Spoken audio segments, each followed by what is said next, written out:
Good morning, friends. Welcome to another Honey Apple Farm video.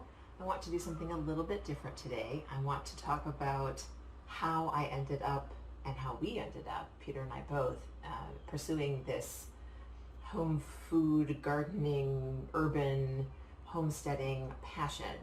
So there won't be any how-to videos today. I hope that's okay.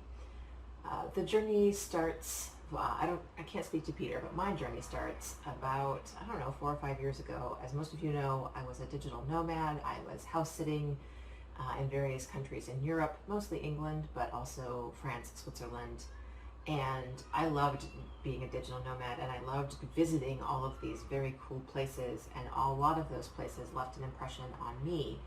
But as I started getting into my third, fourth, fifth years of that lifestyle, I wanted to leave an impression, a physical impression on the world, if that makes sense. I wanted to start doing something that was me influencing the world as opposed to the world influencing me. And that was kind of a nascent idea until COVID happened. And then, we all went into lockdown. And I thought, well, one of the things that I've really loved in my travels is gardens. So maybe with lockdown happening and most of the other passions unavailable to me and being in one place for a while, we could have a patio garden. And we were very lucky. The apartment we were staying in Baltimore with Peter's family had a ground floor. It was a ground floor apartment, had a ground floor patio that wasn't really being used for anything. So we went out and bought several plants, some of them flowers, some of them food.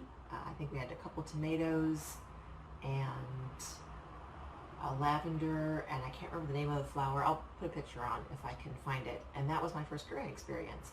So when we moved here to the Tulsa house, about 6 months later, we left behind all of the garden plants, and there was no garden here, and I really wanted to start a garden. So we started in the spring of 2021 with one bed in the front for wildflowers, and then we bought 2 off-the-ground raised beds for the backyard, and they didn't come. They were from Amazon, and they didn't arrive. So we ended up buying 2 more, and then when the ones finally did arrive from Amazon, they were so late that we'd already filed a complaint with Amazon and gotten a refund. So we ended up with 4 raised beds instead of 2 for the same price, which was amazing. So that was really an experiment to see if I liked growing on a slightly bigger scale than the patio garden. And it wasn't really about growing any measurable amount of food. It was more about having a mix of herbs. Peter did want herbs to cook with, but the food was just kind of see what happens. We had a tomato, we had some pumpkins that unfortunately got eaten by squash borers and did not make it much into the summer of last year. We had a few bell peppers, and they did okay. None of the food-bearing things did very well in the raised beds. We think it's because there just wasn't enough roots to go down far enough, enough depth for the roots to go down far enough. But it was enough to give me the bug, and it's really only this season, 2022, I guess technically my 3rd season of gardening, that I got more serious about preserving what we grow. And that really wasn't because I suddenly woke up and thought, yes, I want to grow my own food. It was more about I'm out there in the backyard every other morning in the spring and every night in the summer, watering the tomatoes. I was out pruning to make sure they didn't get too leggy. It was really about, after all the care and joy of those plants, I wanted them to continue their joy-giving journey by becoming food. And so that's where the kind of the plan to do home preservation came from. It was not part of the plan when we did the garden planning.